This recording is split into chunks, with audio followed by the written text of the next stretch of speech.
За өнгөрсөн жил төсөв батлахтаа 83 сая тонн нүрсийг $105 зарна. Тэгээ эдийн засгийг 8% өсгөн.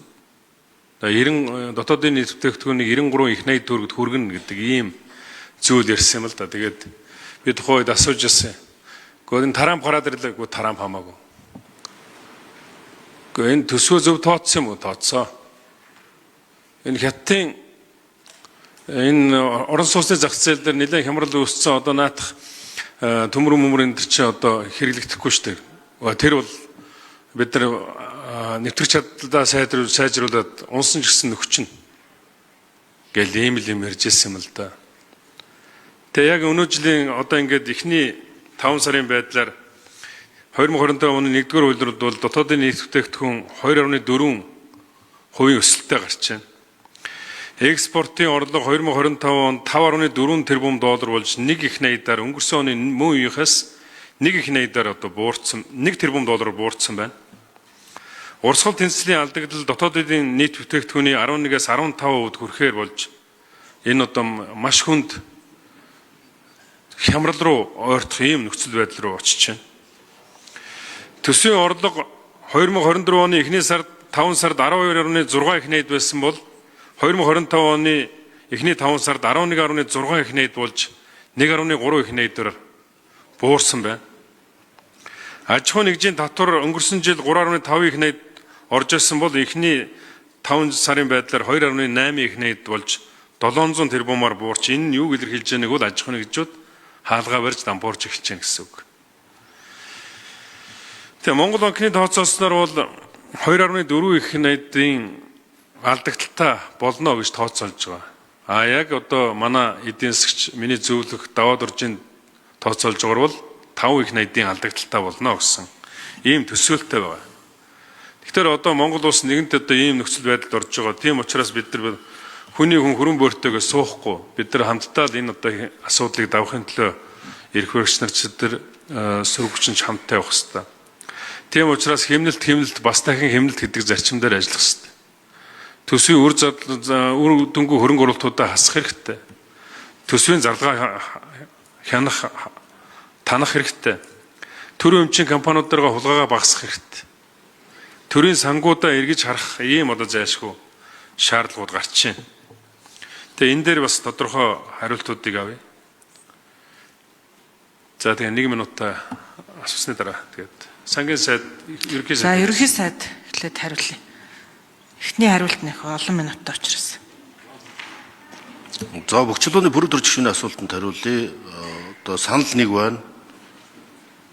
Энэ бол засгийн газрын зовлонч биш, нэг намын зовлонч биш, Монгол улсын зовлон, дэлхийн нийтийн зовлон. Энийг бид хамтдаа бас сүрж биш, хамтарч байж давна. Ийм учраас энэ эдийн засгт тулгамдж байгаа асуудлууд бол таны хэлсэн тооноос хойш тоо бол их өөрчлөгдөж байгаа. За мал аж ахуйн өсөлт, малын хоригдол бага байснаас шалтгаалаад хөдөө аж ахуй өсөлт гарснаас таны хэлснээс эдийн засгийн өсөлт бол 2.4 биш 4.9 болсон. Энэ бол гол нь малын тоотлогоос мал аж ахуйн салбарын өсөлтөөс болоод сүүлийн тоо өөрчлөгдөж байна.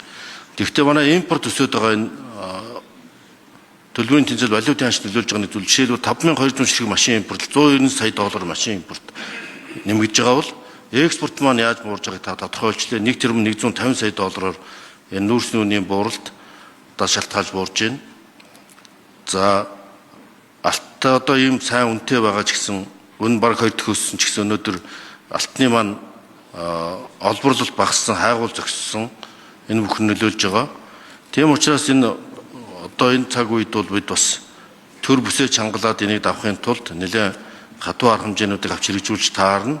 Нөгөө талаас энийг бас энэ чиглэлээр хувийн хвшлээ дэмжих, экспортыг төрөлжүүлэх, тухайлбал одоо таны махны экспортыг нэмэгдүүлэхэд махны холбоо энэ малаа эрүүлжүүлэх чиглэлээр бас хамтарч ажилд одоо өнөөдөр гарын үсгийн зурж байгаа эдийн засгийн чөлөө тулдааны хэлцээр бол бас мал мах ноос ноолуур арьс ширэн бүтээгдэхүүний экспортыг дэмжиж малчтын орлого, хөдөө аж ахуйн орлого бодтой хувь нэмэр оруулах гэж бодож байна. Тэгээ бус асуудлын талаар дэлгэрүүлээд сангийн сайд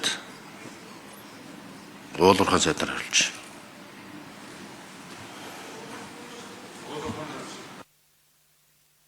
За сангийн сайд нэмж хариулъя.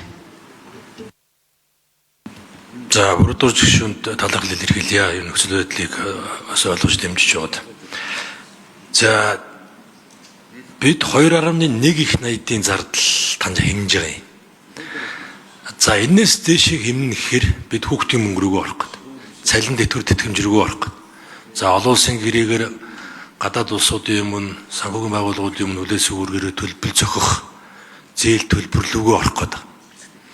Тэр дүн маань нэг 10.9 их найд байгаа юм. Ерөөс огт бид нар хөндөж чадахгүй, хөндөх боломжгүй. За тийм учраас одоо гарцаагүй бид ийм одоо алдагд хүлээгээс орохгүй болж ирж байна. Нийтдээ бол одоо 3.3 их найдаар орлого дутахаар жилийн эцэс рүү ийм одоо хүлээлттэй боллоо. За тийм учраас бид энэ алдагдлаа бол нэвтрүүлэхгүй барьж явах бас нэг ийм одоо сорилтонд ирж яах гэсэн үг. За гэсэн хэдий ч бид яг таны хэлснээр хэмнэлт бас дахин хэмнэлт гэдэг энэ гурим руугаа шилжнэ.